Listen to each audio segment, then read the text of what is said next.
Hi, I'm Phil, Head of Marketing at QBit, and this is QBit.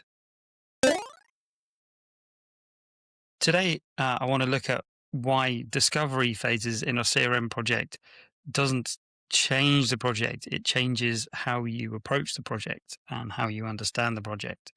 And it's a really common concern, kind of during discovery, as we kind of unpick stuff, that things start changing, requirements start changing, what the business deems important starts changing, and it can feel like there's scope creep. It can feel like the project's kind of unraveling a little bit. There's more reports being asked for, or new fields, or the need for different processes start to kind of bubble up to the surface.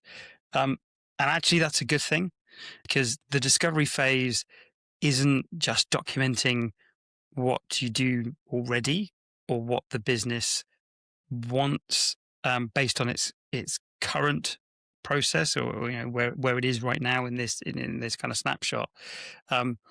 It's about how the business really works, in practice, not in kind of this sort of hypothetical, here's a written process, and actually how the business needs to work. Because a lot of the time, the way the processes are written isn't the way the process is executed, and it might be that execution still isn't right. So it's an opportunity to kind of go back, define that process as you want it, not just now, but how you want that process to work in the future as the business grows.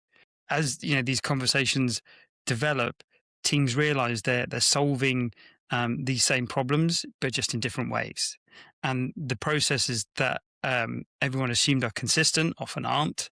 And the thing that kind of shakes out of all this is that the processes that were requested, or the reports that were requested, the fields that were requested, they turn out to kind of not be needed, oftentimes, or they need to be changed to accommodate a better process. And that's where the requirements start to change. Because the business, or the leadership in the business, actually start to understand the business as it is a lot better, and from there they can also see where they want the business to be in the short, medium, and long term. So good CRM projects don't capture every request and every perceived requirement and treat it as gospel. It's like our kind of need versus want, and how you can deliver that without adding more complexity, and still adding value.